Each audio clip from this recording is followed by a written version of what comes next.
Olá, prezada aluna, prezado aluno, tutores, todos aqueles que nos acompanham.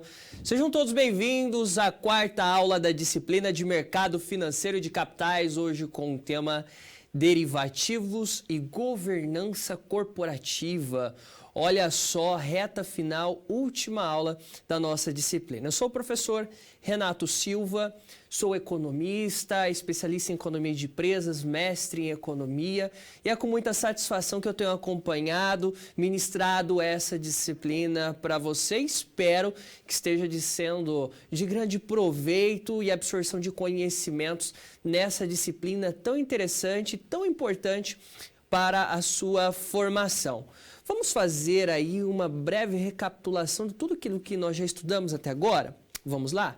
Na primeira aula, o que nós estudamos? Na primeira aula, nós estudamos o mercado de capitais de um modo geral e o sistema financeiro nacional.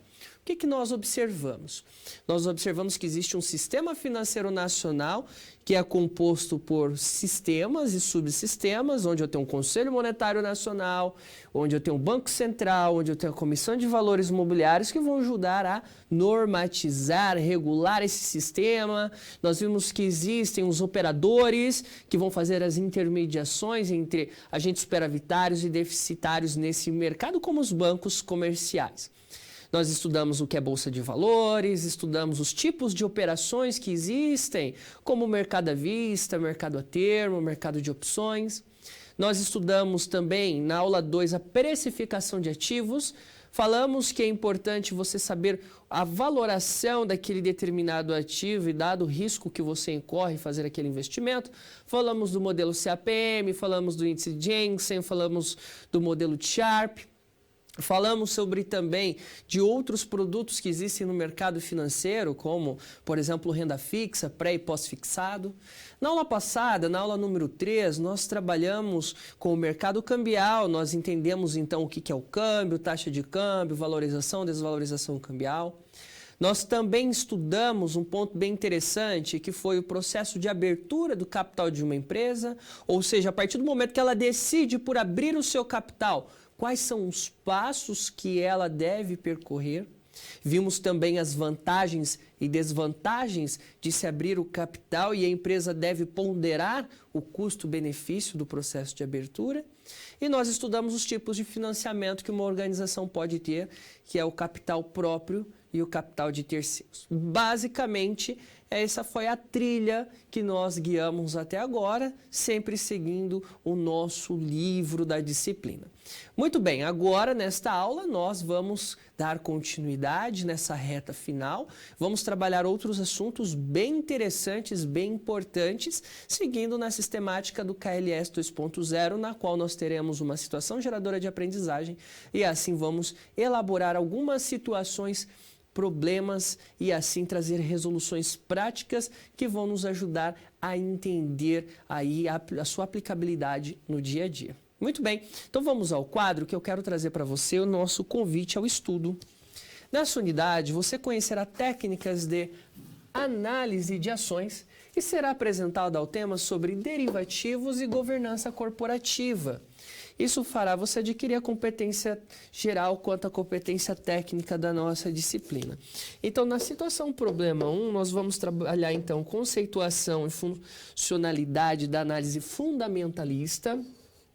Na SP2, eu vou trabalhar com você análise técnica, conhecido como análise gráfica, e vamos abordar a sua conceituação. Na situação problema 3, vamos trabalhar os conceitos de derivativos. E na situação problema 4, nós vamos trabalhar o tema da governança corporativa, abordando sua conceituação e contextualização com o mercado de capitais. Muito bem, conhecimentos importantes como matemática financeira, contabilidade e estatística, temas estes que você já deve ter estudado em outras disciplinas e são importantes para estudar mercado de capitais. Muito bem, vamos para a atuação geradora de aprendizagem, que vai ser ela que vai fazer todo o norteamento da nossa aula dentro do conteúdo proposto hoje. Muito bem, a Companhia dos Pescados Barbatanas S.A. é uma indústria centenária no Brasil, localizada no estado de Santa Catarina. A empresa já abriu o seu capital faz uns 10 anos, mas ainda pode ser considerada nova nesse mercado. Ou seja, ela é uma empresa que há 10 anos negocia suas ações no mercado de capitais. Porém, a gestão da empresa ela não está contente com o desempenho de suas ações no mercado de valores mobiliários, ou seja, no mercado de capitais. Bom, nós sabemos que o desempenho das ações no mercado de capitais depende das expectativas criadas nos investidores em função aí de dados, de projeções apresentadas também pela empresa. E o que vai poder, então, afetar o desempenho de uma empresa no mercado de capitais? O que leva essa gestão a estar um pouco descontente com esse desempenho? Cenário econômico, resultado financeiro, especulação, expectativa de investidores, planos de investimento, são todos pontos que podem influenciar de uma maneira ou outra as ações de uma empresa. Por isso, o senhor Manuel de Castro, executivo principal da empresa e sua diretoria desejam conhecer, olha só, técnicas de análise de ações utilizadas por investidores e outras medidas que poderão fazer com que as ações criem valor. Por que isso é importante, professor? Porque sabemos que ações valorizadas no mercado de capitais são sinais de sucesso da empresa, garantem maior liquidez e são uma excelente fonte de captação de recursos financeiros.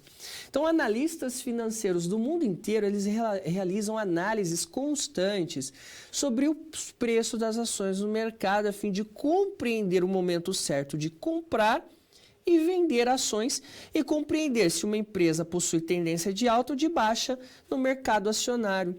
Por isso, algumas técnicas são utilizadas. Então, o primeiro objetivo da nossa aula é compreender essas técnicas de análise de investimentos, de análise de ações, melhor dizendo. Nós temos dois tipos de análise de ações. Nós temos as análises que são consideradas fundamentalistas e temos as análises consideradas técnicas ou análise gráfica.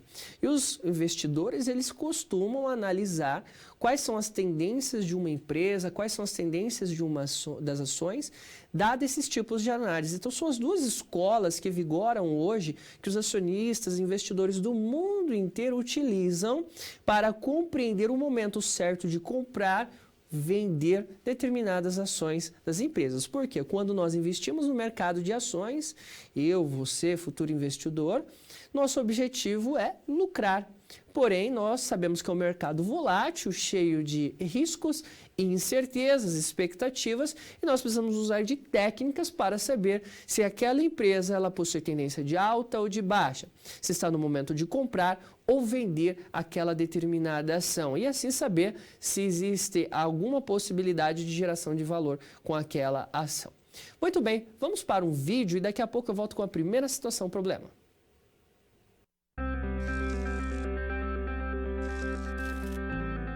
Olá, tudo bem? Espero que esteja gostando dessa aula. Como você pôde perceber, é muito importante estudar o conteúdo da pré-aula no ambiente virtual, antes de conhecer e resolver as situações problema. Vamos lá? As etapas para compreender e resolver as SPs são simples e facilitam os seus estudos. Primeiro, é necessário conhecer e interpretar os detalhes da situação problema, entender onde se passa a situação, quais agentes estão envolvidos e quais recursos estão disponíveis.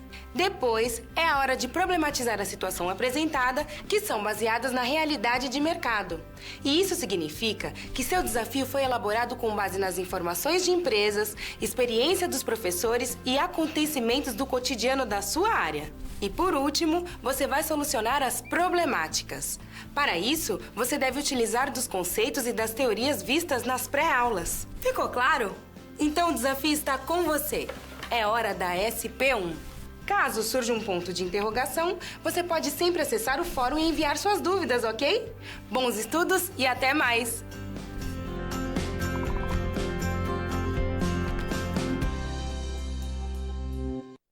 Muito bem, então vamos ao quadro conhecer a nossa primeira situação problema. Bom, a gestão da empresa Barbatanas, formadas pelo senhor Manuel e sua diretoria, Sabe que investidores, além de utilizarem modelos de precificação de ativos, como estudados lá na aula 2, utilizarão algum tipo de análise para verificar tendências da empresa. Olha, essa palavra ela é muito importante. Em termos gerais, aqui uma tendência nada mais é do que a direção em que o mercado está se movendo, que pode ser de alta ou de baixa. Fato é que as expectativas criadas pelas tendências irão gerar expectativas que vão refletir na demanda das ações da empresa e isso vai impactar no preço das ações, tudo bem? Portanto, o senhor Manuel, ele deseja conhecer o conceito e a funcionalidade da análise fundamentalista. E você deverá apresentar um relatório contendo essas informações. Então, nosso foco, inicialmente, será conhecer a análise fundamentalista. É um tipo de análise de ações. Bom, historicamente, esse tipo de análise chamada fundamentalista, ela teve início em 1929 e ela foi colocada pela primeira vez por Benjamin Graham, professor da Universidade de Colômbia, que revolucionou a análise de investimentos em ações e se mantém importante até os dias atuais. E esse movimento ele é muito interessante porque ele trouxe uma maneira diferenciada de se analisar ações e prever movimentos de alta ou de baixa para as empresas. Vamos entender o conceito dessa análise? Muito bem, vamos trazer o conceito de análise fundamentalista de ações. Podemos conceituar análise fundamentalista, segundo Pinheiro, como o estudo de toda a informação disponível no mercado sobre determinada empresa com a finalidade de obter seu, olha só, verdadeiro valor e formular uma recomendação sobre a compra ou venda desse determinado ativo. Então, o objetivo principal dessa análise fundamentalista é avaliar o comportamento da empresa para determinar o quê? O seu valor. Essa análise aqui, então, ela parte do princípio que as ações possuem valor intrínseco e que se relaciona diretamente à performance dessa empresa e com a situação geral da economia. E esse é um tipo de análise, essa análise fundamentalista, muito utilizado pelos investidores para prever o quê? O desempenho futuro de uma empresa em relação ao mercado. Então, é uma análise, nós costumamos dizer, de longo prazo, ou seja, o conhecimento do comportamento futuro da empresa e, consequentemente, do valor de suas ações ao longo do tempo. Mas essa palavra aqui, ela é muito interessante. Quando a gente fala de valor intrínseco de uma ação, o que significa essa palavra ou esse valor? Significa aqui que o preço de mercado de uma ação não representa necessariamente o valor que aquela empresa possui. Ou seja, muitas vezes o valor de mercado daquela ação, ela pode estar muitas vezes supervalorizada ou subvalorizada. Então, uma empresa, ela constitui dos seus negócios, uma empresa constituída da sua marca, dos seus valores, dos seus projetos, produtos, dos seus clientes. E as ações de mercado, elas precisam, o preço da ação dessa empresa no mercado, ela deve compor esse valor intrínseco. Porém, esses analistas da análise fundamentalista falam que muitas vezes a ação de uma empresa ela não está com esse valor intrínseco, ou seja, esse valor que realmente ela tem. Por exemplo, podemos fazer uma análise das ações da Petrobras, que eu sempre costumo usar esse exemplo, e dadas as análises dos fundamentos econômicos, financeiros, poder de mercado, saúde financeira, conjuntura econômica, a gente acredita que o seu valor intrínseco é de R$30 o valor da ação. Só que se a gente analisar o mercado hoje, esse valor está a R$19. O que eu posso pensar? Essa ação está subvalorizada. O seu valor intrínseco é R$30, ela vale R$30, mas ela está abaixo desse valor que ela realmente está, de 19. Então eu posso pensar que vale a pena comprar ações da Petrobras porque ela está abaixo do seu valor de mercado, do seu valor intrínseco. Porém, pode acontecer o inverso. De eu acreditar que o valor intrínseco dessa ação esteja, por exemplo, de R$30, porém ela está valendo R$35. Então eu posso ver que essa ação está supervalorizada e a tendência é que ela volte para o seu valor intrínseco, que é de R$30. Então, basicamente, a análise fundamentalista, eu vou tentar identificar esse valor intrínseco da ação e olhar no mercado se realmente ela tem este valor, tudo bem? Vamos ao quadro para que eu possa continuar te explicando isso. Pereira define que para estimar o valor de uma ação, que é esse valor intrínseco, tá? Em determinado momento, a análise fundamentalista se baseia em 3 pontos importantes. Ela vai se basear por demonstrações financeiras passadas, que são relatórios contábeis que informam sobre a situação financeira da empresa, que além de ajudar a organizar o orçamento, também auxilia as tomadas de decisão. Então aqui o investidor, o analista, ele vai analisar o balanço patrimonial, o demonstrativo de resultado da empresa, o fluxo de caixa, o demonstrativo de valor adicionado. Ele vai analisar esse histórico financeiro da empresa e entender a sua saúde financeira, o tamanho do seu passivo, o tamanho das suas dívidas e compreender se essa empresa está em um processo de crescimento financeiro. Também vamos analisar nessa análise fundamentalista a situação da economia e estimativas futuras. O fato é que todas as empresas elas são afetadas de alguma maneira pelas mudanças na economia de um país. Portanto, é muito interessante que uma análise fundamentalista leve em conta a situação econômica do Brasil, por exemplo, que são as variáveis macroeconômicas, como índice de desemprego, inflação, taxa de juros, tamanho do Estado, déficit público, por exemplo. E outro ponto, grau de confiança do investidor, muito ligado também ao grau de investimento de um país. Por exemplo, nota de crédito concedida pelas agências internacionais de classificação de risco, o rating. E é importante porque indica aos investidores, principalmente estrangeiros, com o nível de confiança para se investir em um determinado país, e assim a gente consegue analisar se as ações, as empresas, de um modo geral, possuem uma tendência de crescimento. Então, basicamente, eu vou olhar esses 3 pontos para tomar a decisão se realmente vale a pena investir nesse mercado, nessas ações, se tem fundamentos, ou seja, fundamentos financeiros, fundamentos econômicos importantes que vão me dar segurança para investir e apostar no crescimento dessas ações. Então, basicamente, quando a gente analisa, nós vamos pensar numa análise fundamentalista no ambiente econômico e nos fundamentos da empresa. No ambiente econômico, o que eu posso considerar aqui? A inflação. A inflação nada mais é do que o aumento generalizado e contínuo dos níveis de preço. Quanto à nossa análise fundamentalista, a inflação é considerada uma das variáveis fundamentais para o desempenho do mercado de ações, sabia? Porque a expectativa de maior inflação provoca um ambiente de incertezas no mercado, gerando maior risco para o investidor. Taxa de juros. Aqui eu vou citar a Selic, que é o Sistema Especial de Liquidação e Custódia, divulgado sempre pelo Copom. Porque uma alta taxa Selic representa melhores ganhos em fundos de renda fixa que apresentam menor risco. Agora, uma baixa significativa na Selic, o que acontece? Investidores tendem a aplicar nas ações. As contas externas são importantes, principalmente pela questão cambial, das reservas cambiais, e isso vai influenciar diretamente a valorização e desvalorização da moeda, e isso vai influenciar as ações de muitas empresas. Contas públicas, ou seja, se nós temos credibilidade quanto a um Estado que possui contas controladas, que não influenciam diretamente no mercado e que assim vai dar austeridade para a economia, não vai influenciar de maneira negativa nas empresas. E o PIB, que é o Produto Interno Bruto. Por exemplo, se o PIB cresce, é esperado um aumento da demanda na economia como um todo. Portanto, todas as empresas tendem a se favorecer.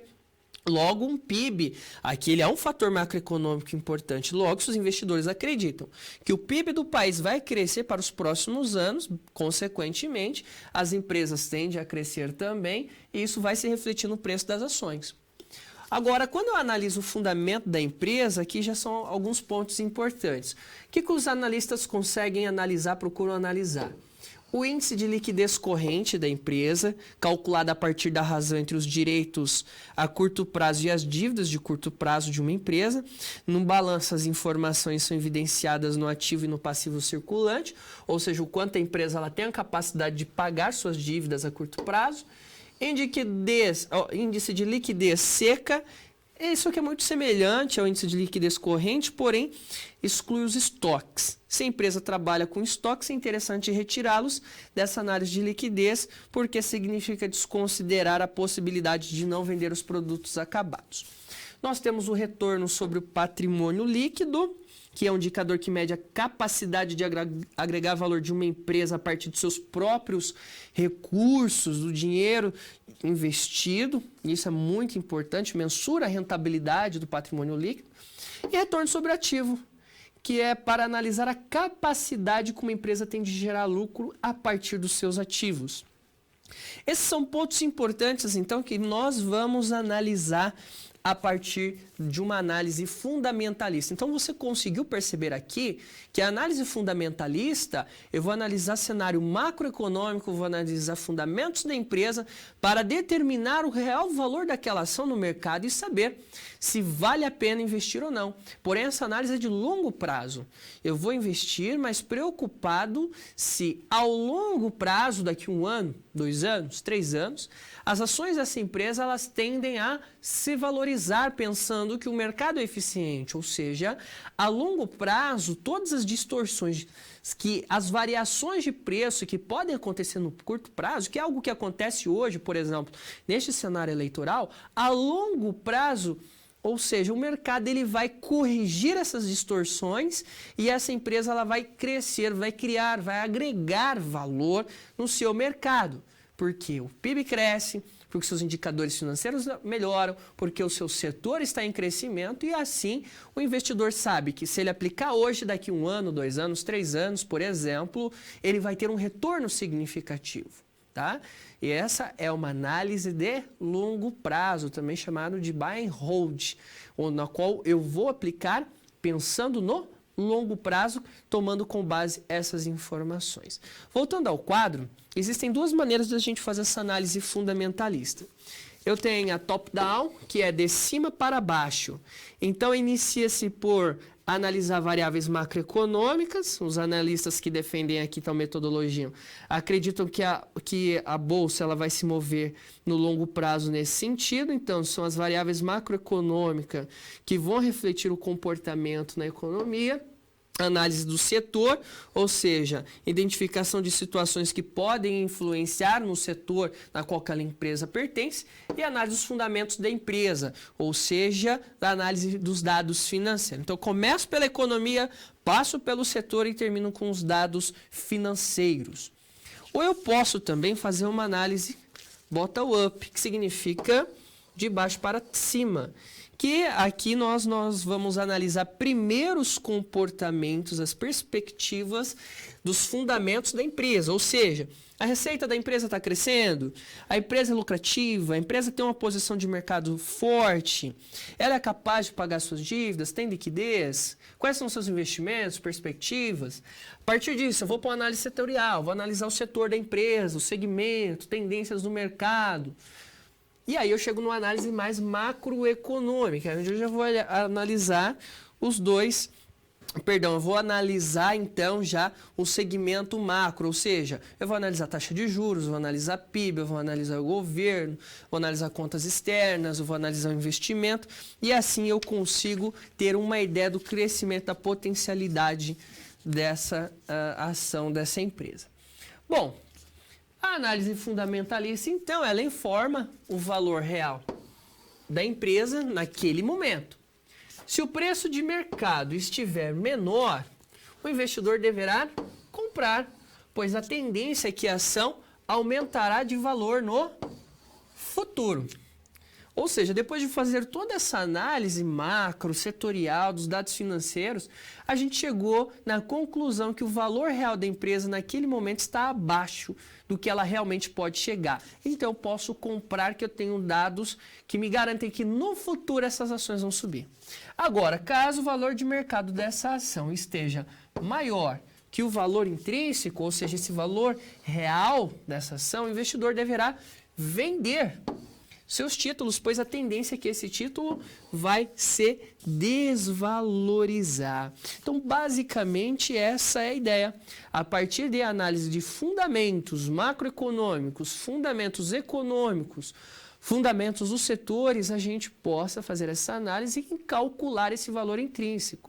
Como é feita essa análise, professor? Olha, os investidores utilizam algumas técnicas, algumas regressões econométricas, utilizam algumas formas, inclusive Benjamin Graham, ele chegou a algumas análises, ele chegou a formular uma equação para fazer esse cálculo, né?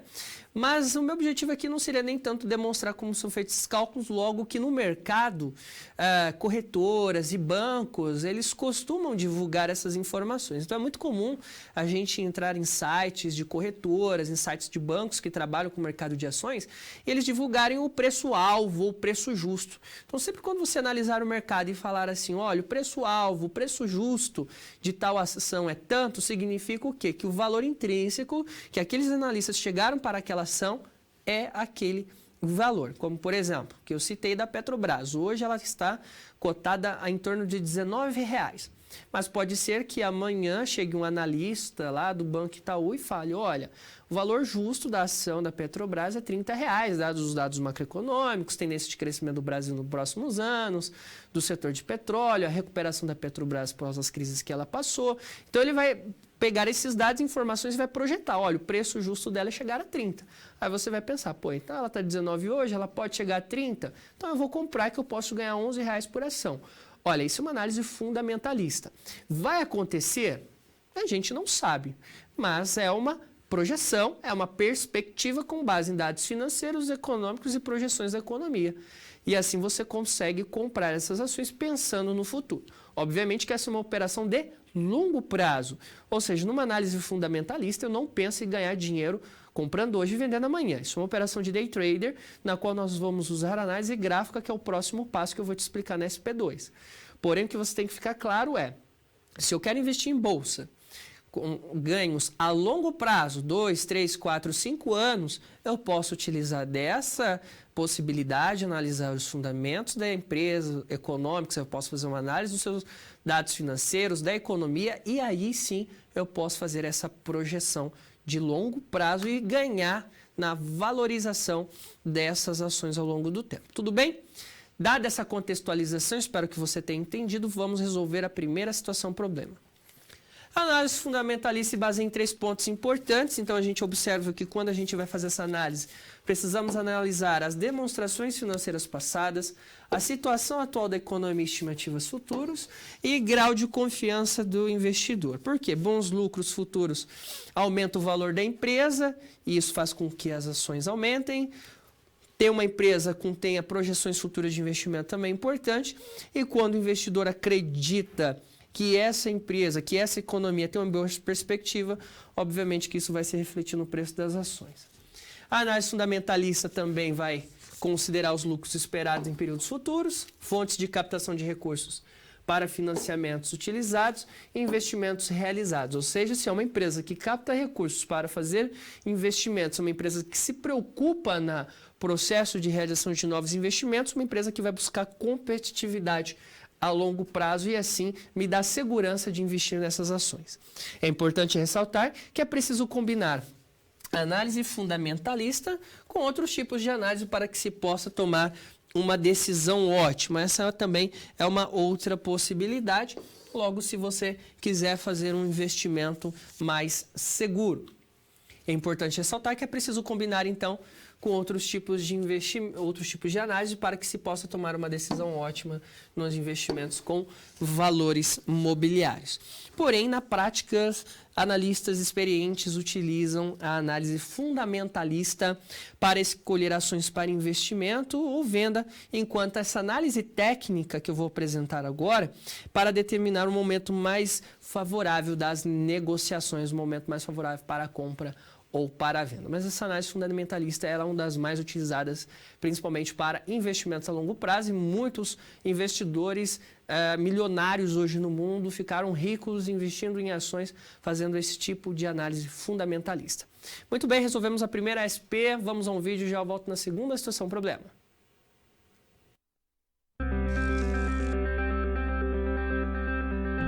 Opa, e aí? Como você se saiu com a primeira SP? Com as dicas que a gente viu, nem ficou difícil, não é mesmo? Você percebeu o caminho traçado para obter uma solução satisfatória? Primeiro, você estuda os conceitos teóricos. Em seguida, você conhece e avalia a situação. E só então você tem conhecimento suficiente para se empenhar em resolver a situação-problema. Entendeu por que é importante fazer uso de todos os recursos do material didático antes de iniciar as SPs? No ambiente virtual, você encontra textos, webaulas e vídeos para enriquecer os seus estudos. Vamos para mais um desafio? Boa sorte na SP2 e até mais!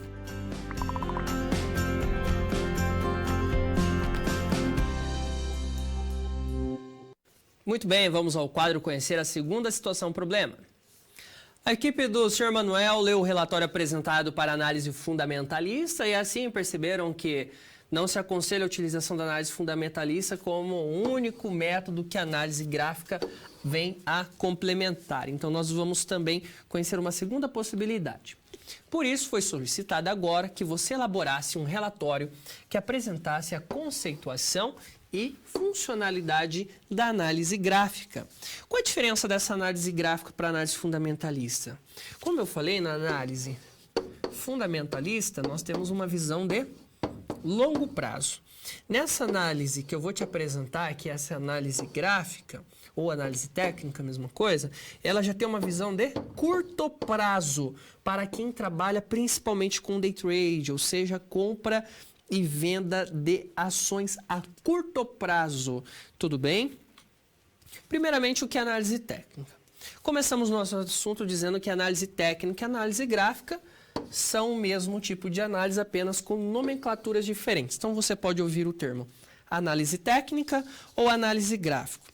Porém, ela é a mesma coisa, somente com nomenclaturas diferentes. Segundo Pinheiro, podemos conceituar a análise técnica como um estudo de movimentos, presta atenção, passados dos preços e dos volumes de negociação de ativos financeiros, com o objetivo de fazer, olha só, previsões sobre comportamento futuro de preço.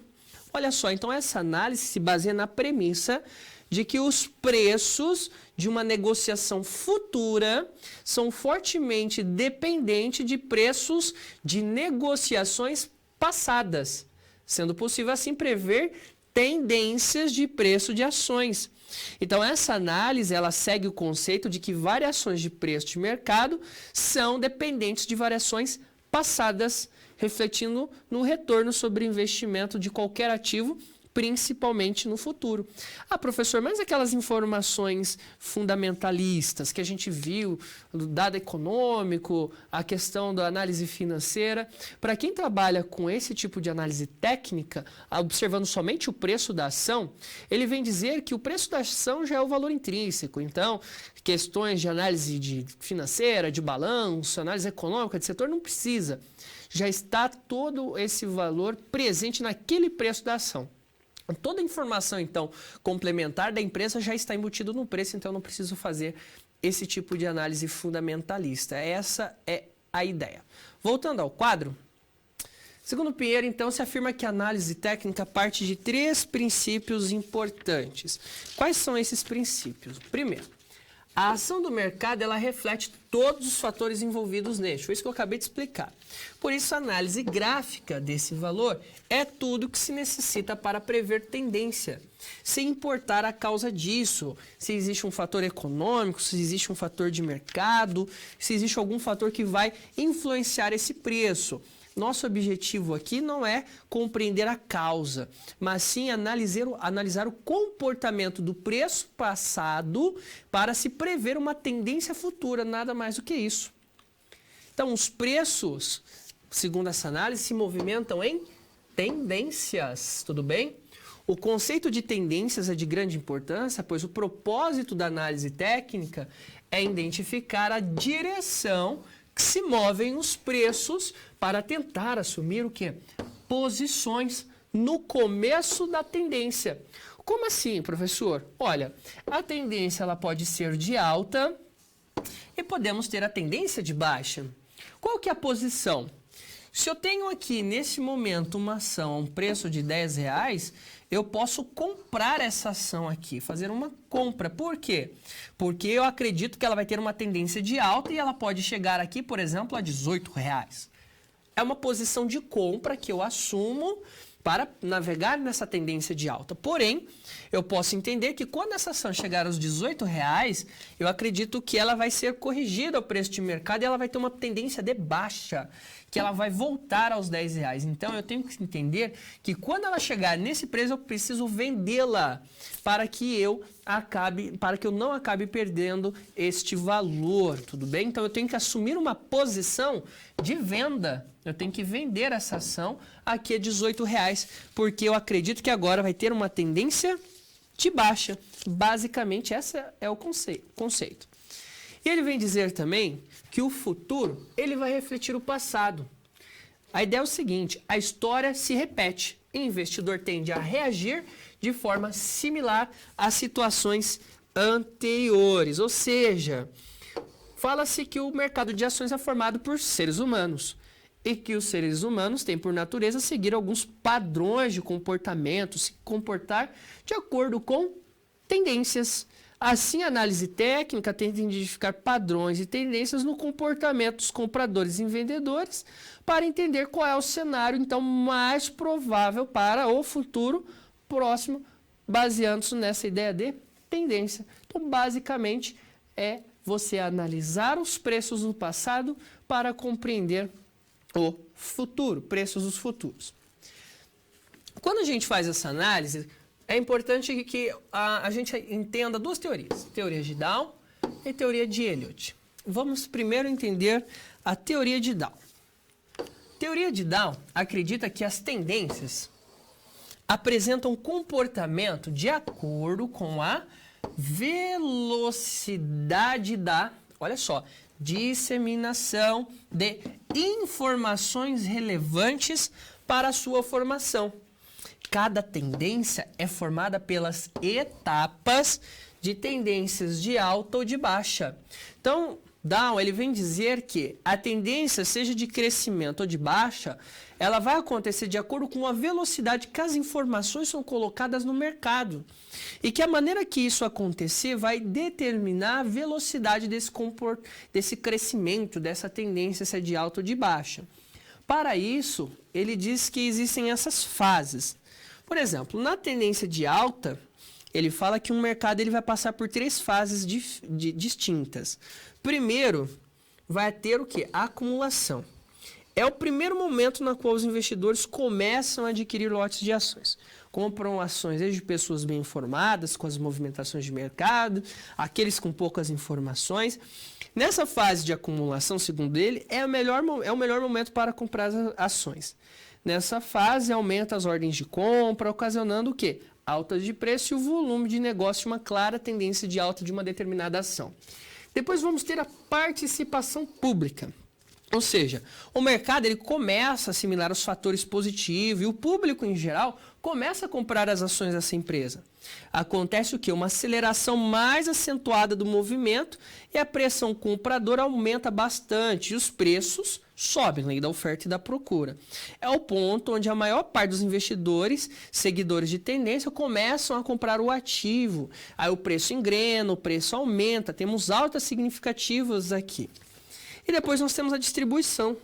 É quando os jornais começam a escrever sobre o vigoroso aumento dos ganhos, por exemplo, na bolsa de determinada empresa, e o volume dessas operações começam a aumentar e a participação pública torna-se ainda maior. E é neste momento que os investidores que entraram no ativo na fase de acumulação começam a se desfazer das suas posições, aí eles embolsam lucro e começam a ter uma tendência de baixa. Então, praticamente, a gente tem uma tendência de alta dada pela acumulação, onde você faz a compra, chega no momento de participação pública, onde todos começam a comprar, e chega no processo de distribuição, ou seja, no ápice. Quem comprou na acumulação começa a vender e aí ele realiza o lucro. Se ele comprou a 10, ele acaba vendendo a 20 aqui. E o que acontece? Lei da oferta e da procura, muita gente sai, as ações começam a despencar. Essa, então, é uma possibilidade de análise na qual nós temos para essas ideias de Dow. Ou seja, a velocidade na qual as informações são distribuídas e assim os investidores imaginam qual é o momento certo de comprar e vender. Outra possibilidade é a gente analisar a teoria de Elliott. E isso que eu quero apresentar para você. Essa teoria trabalha com o princípio aqui das ondas, observando que o mercado segue determinados tipos de comportamentos identificados em formas de padrões ou figuras. É a análise técnica direcionada aqui para as imagens, para as figuras, para os ciclos. Você vai entender melhor aqui nessa figura. Isso aqui é um gráfico com as ondas da teoria de Elliott e podemos perceber que os pontos 1, 3, 5 e B mostram o quê? Finais de tendência de altas e inícios de tendência de baixa. Enquanto os pontos 2, 4, A e C apresentam o inverso, ou seja, o início de tendência de alta e final de tendência de baixa. Olha só, por exemplo, se eu compro uma ação aqui a R$10, ela vai ter, ao longo do tempo, uma tendência primária de crescimento. Porém, ela vai chegar, por exemplo, aqui a R$12. E ela vai voltar depois a R$11. Entre R$12, que seria aqui no ponto 1, até R$11, que seria o ponto 2, a gente chama de correção. Ou seja, você tem um comportamento de crescimento, depois as ações caem. Porém, o que os analistas técnicos eles analisam? Pô, será que essa ação vai aumentar de novo? Aí ela começa uma nova tendência de crescimento, aqui é um crescimento secundário. Ela sai de 12 e chega a 14. Quando ela chega a 14, ela tem uma nova correção. Quando ela faz essa nova correção, ela chega a R$13. Chegando a R$13, ela vai apresentar um novo crescimento secundário, chegando até o topo. Vamos supor que aqui seja R$17 em 5. Então, você percebe que a ação ela cresce de 10 a 17, só que ao longo desse crescimento ela vai sofrendo correções. Isso são ciclos, tudo bem? Então, a análise técnica, qual que é o objetivo? É entender qual é o momento que ela vai cair e qual é o momento que ela vai subir. E os analistas ficam o dia inteiro tentando prever esses movimentos de alta e de baixa. E aí surgem alguns tipos de gráfico. Para que as teorias de Dow e Elliott sejam realizadas, as análises de gráficos facilitam as interpretações e constituem pilares de análise técnica. Daí surge o nome de análise gráfica como sinônimo também de análise técnica. Aí surgem alguns tipos de gráficos. Nós temos os gráficos de linhas, que consiste na representação das cotações em intervalos de tempo regulares, unidas por linhas retas. Então, registra a oscilação do preço do mercado de uma ação ao longo do período analisado e os preços são representados normalmente no eixo vertical e o tempo no eixo horizontal. Normalmente o tempo contra o preço da ação. Então, a gente consegue analisar aqui que nós temos tendências de crescimento, porém, a gente tem períodos de correções. Esses períodos de correções aqui é que os analistas costumam, então, comprar a ação para surfar numa tendência de alta ou momento de topo. Ele procura identificar para vender a ação e não correr no prejuízo, como a gente pode analisar neste gráfico, que foi uma clara tendência de alta, mas com correções ao longo do seu crescimento. nós também temos o gráfico de volume. O que seria o gráfico de volume? Consideramos volume como o valor monetário total ou número de ações negociadas em determinado período.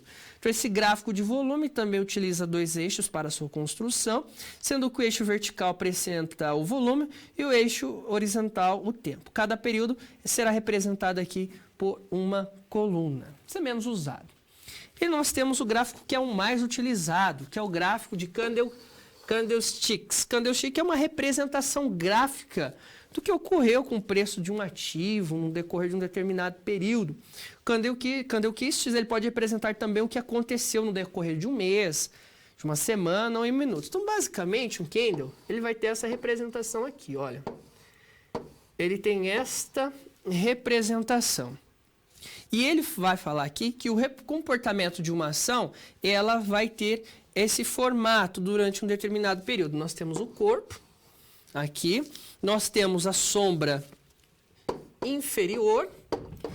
Nessa sombra inferior está aqui o mínimo do preço daquele dia. Nós temos a sombra superior, aqui nós temos a máxima, o preço máximo negociado nesse dia. Aqui nós temos o preço de abertura dessa ação no mercado e aqui nós temos o preço de fechamento da ação naquele dia, tudo bem? Aqui é para o caso de uma ação que teve um processo de crescimento. Então, normalmente elas são verde. O que é verde aqui? É quando é um candle de crescimento.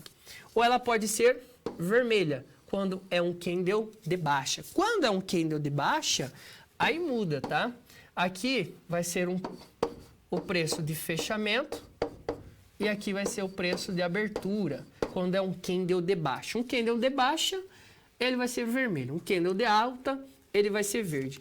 E ele pode representar, por exemplo, aqui, como foi a negociação de uma ação em um dia, de um mês, por exemplo, ou de uma semana. E esses gráficos, eles são construídos, são dos mais utilizados aqui no mercado de ações.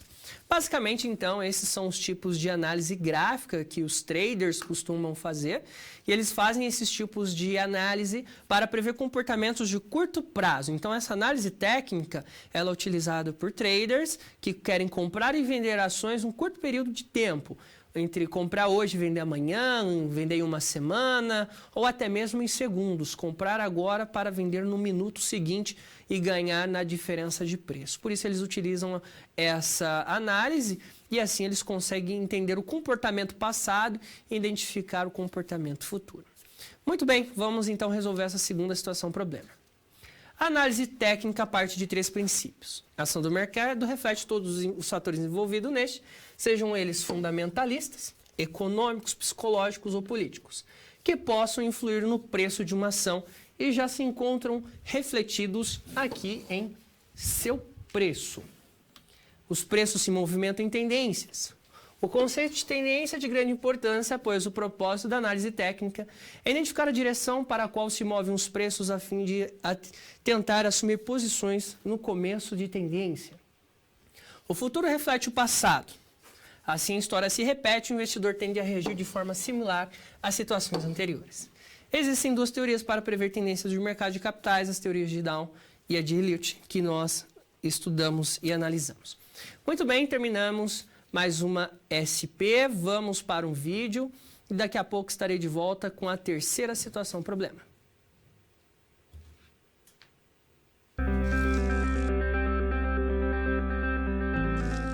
Olá! Agora que você já solucionou 2 das SPs, muitas das teorias vistas na pré-aula fazem mais sentido, não é mesmo? Essa é justamente a função das situações-problema, te preparar de forma mais prática para a realidade da vida profissional. Já conhecer algumas das situações que podem surgir no dia a dia faz de você um aluno mais preparado para o mercado de trabalho. Bom, a SP3 já vai começar. Se ficar com dúvida em algo, pode entrar no fórum e enviar sua pergunta, ok? Até mais!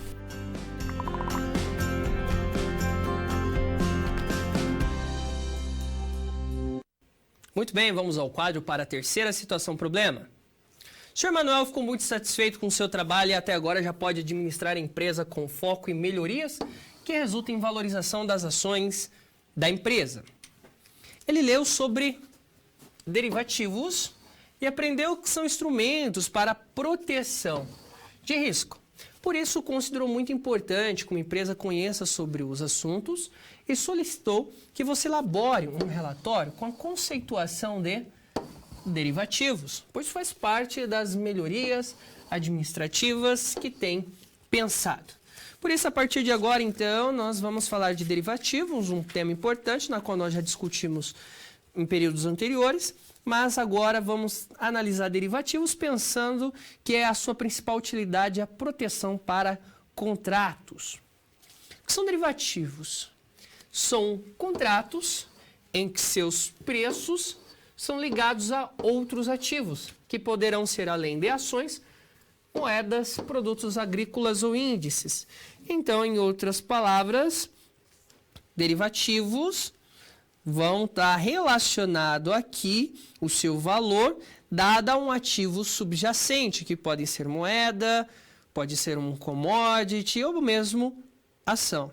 Então, na prática, o valor dos derivativos dependem do valor do ativo de referência negociado no mercado à vista. E os derivativos existem pela necessidade de negociação antecipada para diminuir as incertezas de variação de preços. Então, os derivativos, eles são destinados às pessoas que possuem recebimento ou pagamento em moeda estrangeira, que trabalham com importação e exportação, que estejam expostos a oscilações de preços no mercado financeiros. E quais são os benefícios de se trabalhar com derivativo, professor? Diminuir riscos de mercado, eliminar incertezas de pagamentos e recebimentos futuros e vai possibilitar uma melhor projeção de fluxo de caixa do investidor. E ele é muito utilizado em alguns mercados específicos. Um deles é o mercado futuro. Bom, ocorre a negociação de contrato futuro, é um contrato a termo, porém padronizado. A Bovespa especifica o ativo, o volume e o vencimento. Assim, negociam-se apenas preço e quantidade. Olha só, são negociados derivativos no mercado futuro. Derivativos estes que derivam de um ativo objeto. Por que isso é importante? Porque são negociados contratos, tudo bem? E nós vamos falar que esses contratos, eles vão se relacionar, por exemplo, a uma commodity, como a soja, a carne, o minério de ferro ou uma ação. Qual que é o objetivo de um contrato futuro? É se proteger de possíveis oscilações no mercado. E isso nós chamamos de hedge. Tudo bem? Hedge são estratégias estabelecidas e investidores para a gestão de riscos em ativos financeiros com o objetivo de cobertura para prováveis perdas provenientes das oscilações no preço de mercadorias, a taxa de câmbio ou ações. Então, você pode comprar contratos futuros ou vender contratos futuros fazendo operações de hedge. Operações de hedge são operações na qual você faz proteção. Por exemplo, imagina que você tem uma indústria de fabricação de bolo, que você vende bolos para um supermercado e esse supermercado te pediu uma demanda volumosa para daqui a 6 meses que você deve entregar. E já fixou um preço que ele vai pagar por cada unidade de bolo. Qual é o risco que você corre em fechar esse contrato? Bom, por um lado você vai pensar, pô, vou fazer uma grande venda, porque vai ser uma compra gigantesca, que eu nunca fiz, vai ser bom para minha empresa. Porém, o risco que eu tenho é, se o preço é definido agora, será que o preço, por exemplo, seja um bolo de milho, será que o preço do milho daqui a 5 meses, que será quando eu vou fabricar esse bolo, vai estar o mesmo preço do milho hoje? Se esse preço do milho subir, quando eu for fabricar, talvez o custo de produzir esse bolo de milho seja tão alto que o preço que eu fiz o acordo hoje com o supermercado não seja o suficiente para me dar lucro e aí eu posso perder. Então, o que eu posso? Eu posso fazer uma compra de contrato futuro de milho. Ou seja, eu vou lá junto a esse mercado, eu faço a compra de milho, lá da quantidade de milho que eu vou precisar, só que eu já faço a compra com o preço de hoje. Só que eu só posso, talvez, receber no futuro esse milho. Só que eu vou garantir o preço de hoje, para que daqui a 5 meses eu não tenha o risco de ter um aumento do preço do milho e assim eu não conseguir ter lucro com essa venda. Isso é compra de contrato futuro, tudo bem? Isso é um exemplo. Ou eu posso fazer a venda de contrato futuro com operação de hedge. Essa operação de hedge que eu estou explicando, eu expliquei para o milho. É para me proteger de oscilações do preço. Por exemplo, imagine que você é um vendedor, você é um fazendeiro e você produz soja. E você vê que o custo para produzir uma saca de soja é de R$15. E você vai analisar que para no meio do ano que vem, uma saca de soja no mercado futuro está cotada a R$22, por exemplo. Aí você pensa, pô, se eu produzir hoje para vender lá para o meio do ano que vem, eu vou ganhar R$7 por saca. Mas quem me garante que lá no meio do ano que vem vai estar realmente o preço de R$22?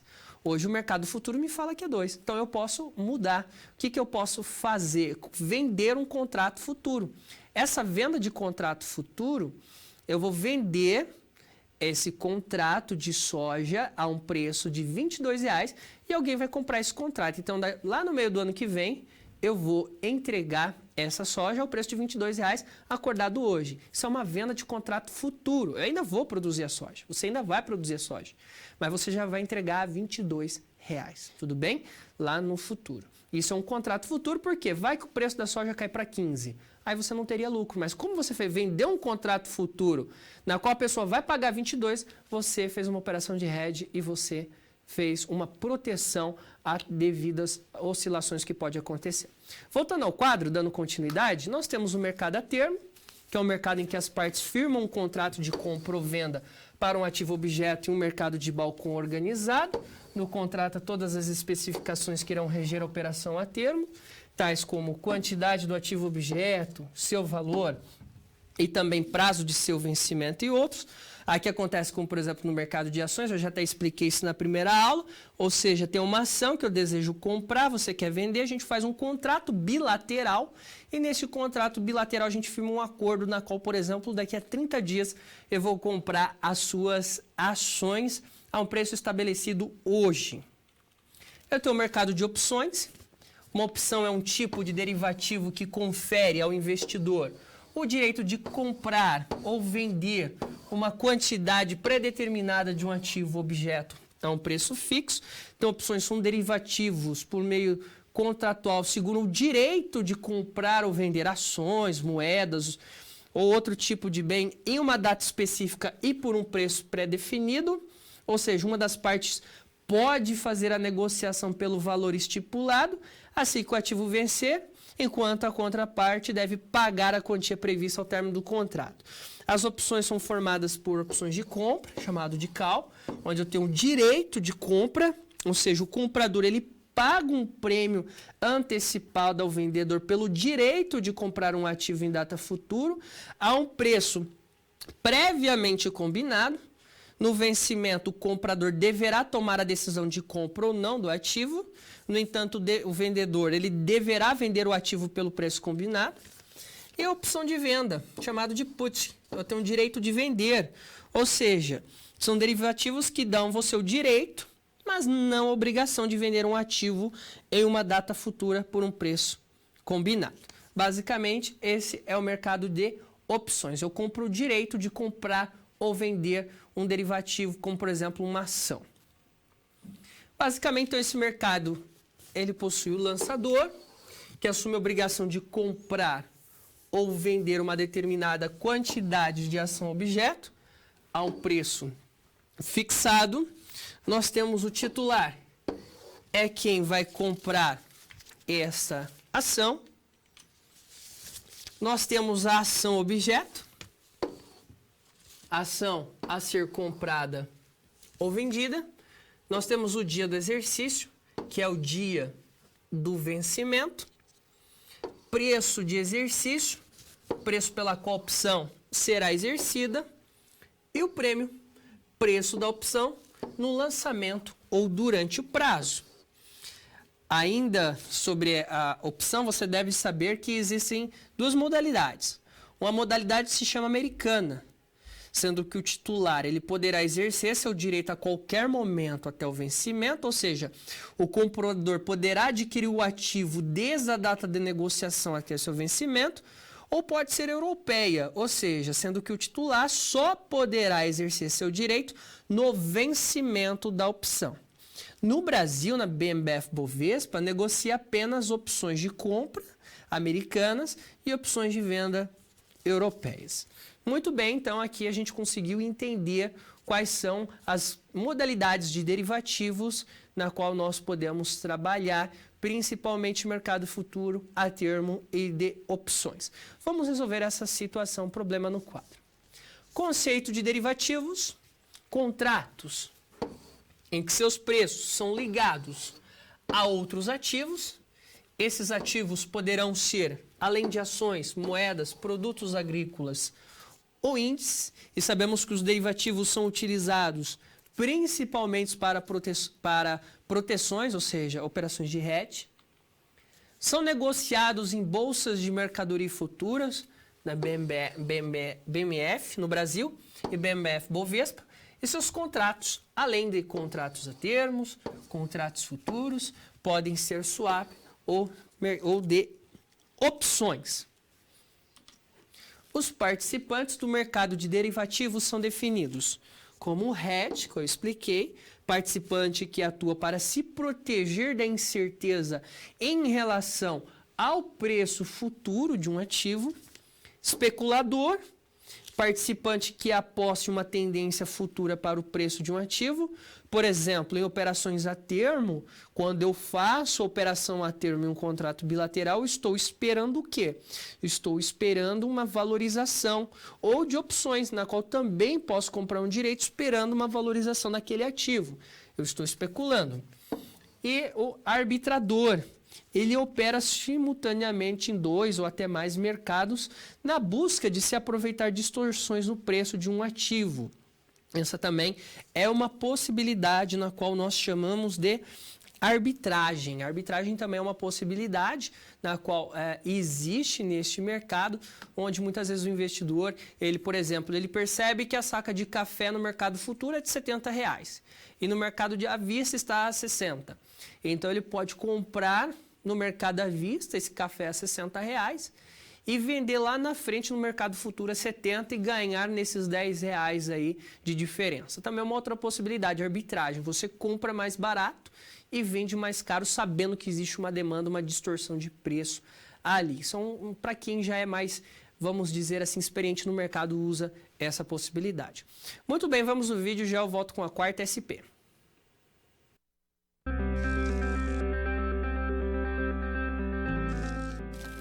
O trabalho de um bom profissional é a soma de conhecimento e experiência. O conhecimento você obtém estudando a pré-aula, tirando dúvidas no fórum, acessando as web-aulas, ou seja, fazendo bom uso dos materiais oferecidos aqui no ambiente virtual. Já para ter experiência antes mesmo de ir para o mercado de trabalho, você precisa se empenhar na resolução das SPs. Lembre-se, quanto mais você se dedicar analisando com atenção, fazendo anotações na hora de levantar hipóteses, procurando diferentes soluções até obter a melhor, mais preparado você estará para desempenhar sua profissão. Você já resolveu 3 desafios, mas ainda falta a SP4. Se dedique, hein?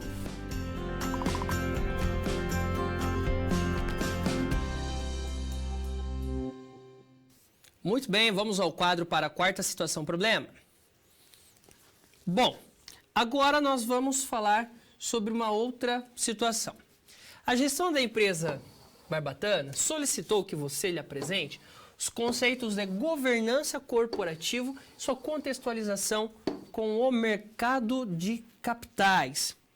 Eles desejam saber o que devem fazer para atingir altos níveis de governança corporativa e, com isso, tornar as ações de sua empresa mais desejadas, resultando em maior liquidez e aumento de preços. Para isso, então, vamos definir governança corporativa. Podemos entender governança corporativa como controle administrativo, na qual cada empresa possui sua estrutura, cada um com suas características, mas com objetivos semelhantes. Então, o assunto aqui, governança corporativa, está relacionado diretamente à transparência que se utilizam aqui de diversos mecanismos internos e externos que permitem a realização do monitoramento, do controle e dar maior níveis de segurança aos investidores no mercado de capitais. Ou seja, aqui é a maneira na qual a empresa ela é monitorada, envolvendo a relação entre acionistas, conselhos de administração, diretoria, ou seja, está relacionada à gestão da empresa, porque o acionista, ao investir, ele está preocupado com a gestão da organização. Níveis de governança corporativa significa que é uma empresa comprometida com a gestão, na qual ela tem eficiência nos seus processos administrativos, tomadas de decisões, transparência, equidade, relacionamento social, ambiental. Uma empresa que realmente seja bem administrada em termos econômicos, em termos financeiros, em termos de processos, em termos de transparência, em termos de mercado, de investimento. Isso é governança corporativa, uma empresa que busca a excelência na administração. É como tudo que você está estudando na sua faculdade de administração, uma empresa que realmente implementa de uma maneira correta, organizada e criativa os processos de gestão. Voltando ao quadro, no Brasil, a atenção às práticas de governança corporativa e maior necessidade de transparência nas informações para os stakeholders, que são os stakeholders, todos aqueles que se relacionam de uma maneira ou outra com a organização, como um acionista, cliente, fornecedor, acionistas, principalmente investidores também, interessados em investir no mercado de capitais, e iniciou-se nos anos 90, a partir da abertura comercial. Foi um momento na qual o Brasil ele teve uma expansão, principalmente também no seu mercado de capitais. Aí nós temos o histórico da governança corporativa. Os órgãos normatizadores brasileiros e o governo, no sentido de melhorar a relação com investidores e demais interessados, criaram órgãos de legislação voltados para as práticas de governança corporativa. Agora faremos um breve histórico dos principais tópicos. Então, em 1995, surge o IBCG, Instituto Brasileiro de Governança Corporativa, para apresentar as melhores práticas de governança corporativa através de um código próprio. Em 1999, a CVM estabeleceu que fundos de pensão devem investir em empresas de capital aberto. Neste ano também foi lançado o Código de Autorregulação aí da Associação Nacional dos Bancos de Investimento. Em 2000, a BMF-Bovespa divulga e inicia um novo mercado. Parte da instituição, então, é destinada a empresas com práticas de governança corporativa. Novo mercado significa empresas com alta credibilidade no novo mercado, ou seja, credibilidade de sua gestão. Em 2002, a CVM lança uma cartilha sobre recomendações de governança corporativa. Ela lança uma norma que trata especificamente sobre política de divulgação de ato ou fato relevante. E aí um conjunto de entidades, de empresas começam a incorporar essas práticas. Em 2004, a CVM, através da resolução 3.198 de 2004, determinou a criação de comitês de auditoria para as instituições financeiras e assim começou a fiscalizar mais as empresas que utilizam práticas de governança corporativa. Bom, mostraremos as práticas e exigências para que a empresa se mantenha em determinado nível na BMF-Bovespa em termos de governança corporativa, na qual todos os níveis devem seguir as normas dos órgãos normatizadores e legislações vigentes no Brasil. Então, vou apresentar para você algumas práticas importantes. Nós temos o nível tradicional, que não exigirá o que apresentaremos, mas para que a empresa atinja os níveis 1, 2 e novo mercado, são os níveis na quais as empresas podem ser listadas. Então, todas as empresas no mercado de ações, elas são listadas de acordo com o nível de governança corporativa. Então, nós temos o nível 1 de governança, o nível 2 de governança e o novo mercado, que seria ali o extremo, o topo. Alguns pontos são exigidos. Primeiro, circulação de pelo menos 25% das ações da empresa disponível ao público e que tais ações sejam pulverizadas, ou seja, que a empresa adote regras para a não concentração de ações, que muitos acionistas tenham essa possibilidades. Então, significa que uma empresa que queira estar no nível 1, 2 ou novo mercado, ela precisa ter um percentual mínimo de 25% de ações em circulações no mercado. A gente chama isso de free float, que se representa como uma exigência dos segmentos especiais da Bolsa. Não acumulação de cargos. O executivo principal ou diretor-presidente não poderá ser presidente do conselho, ou seja, quem dirige a empresa, ele não poderá assumir diversos cargos, a fim na qual você tenha uma equidade, uma gestão descentralizada, mais democrática. C. Reunião pública anual e calendário de eventos corporativos, existência de uma assembleia geral anual e de conhecimento público, também de outras reuniões, isso principalmente para aqueles que trabalham em novo mercado, na qual existem as ações ordinárias e é onde os acionistas podem ter o direito a voto nas assembleias. Devem divulgar informações adicionais, nas quais mostram as políticas de negociações, os títulos e valores imobiliários e um código de conduta da empresa. E outro ponto importante que eu posso colocar aqui, que é a letra E, é direito a tag along. O que significa isso? Mecanismo de proteção a acionistas minoritários de uma companhia que garante a eles o direito de deixar uma sociedade caso o controle da companhia seja adquirido por um investidor que até então não fazia parte da empresa, para todas as ações. Tudo bem? Essa também é uma possibilidade que pode acontecer. Muito bem, vamos resolver a nossa quarta situação problema. Portanto, a governança corporativa não se resume a órgãos de monitoramento da gestão, como conselhos fiscais, auditorias internas e externas, mas envolve transparência de um processo de gestão, incluindo segurança de ativos, tecnologia e tudo que promova a coesão entre os objetivos da gestão da empresa e dos investidores, na qual os resultados produzidos são monitorados, os controles existentes permitem publicação de informações de qualidade que sejam confiáveis, tempestivas e fiéis aos fatos ocorridos. E sua publicação atenda aos interesses aqui dos investidores. A BM&F-Bovespa dividiu seu ambiente em níveis para incentivar o desenvolvimento do mercado de capitais brasileiros, de acordo com as práticas desenvolvidas em relação à governança corporativa, para que as instituições atinjam níveis de governança corporativa. Podem ser o nível básico, que é o nível tradicional, nível 1, nível 2 e o novo mercado. O nível do novo mercado é o segmento mais alto, onde vai exigir os maiores níveis de governança corporativa no mercado. Muito bem, finalizamos mais uma situação problema. Vamos a um vídeo e já estarei de volta.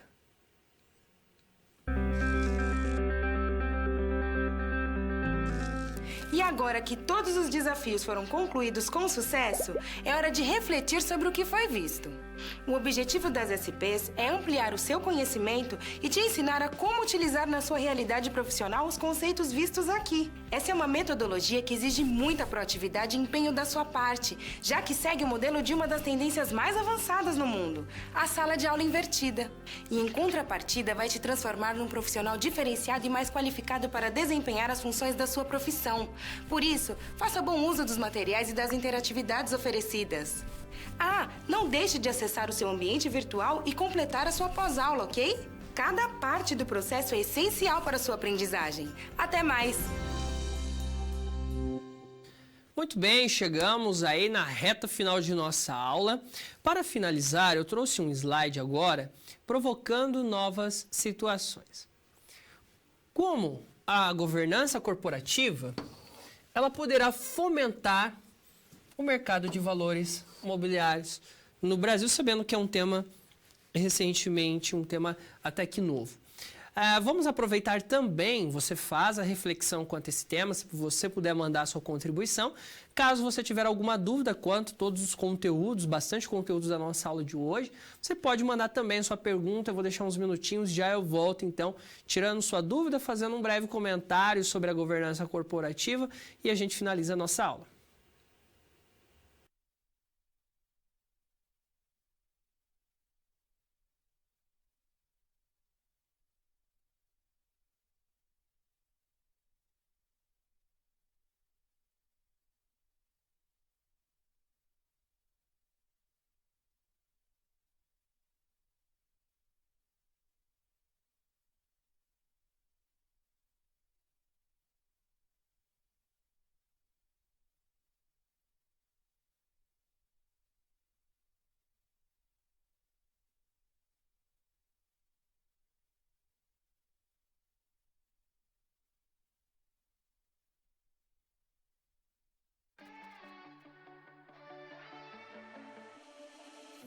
I'm finally over you.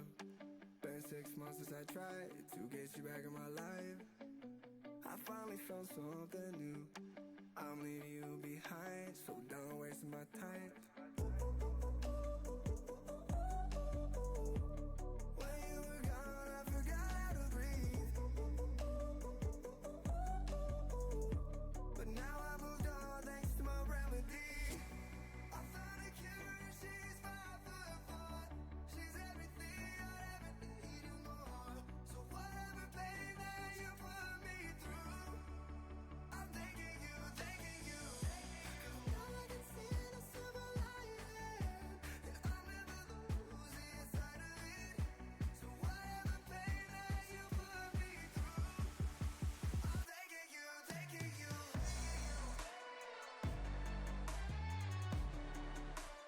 Thanks to my remedy.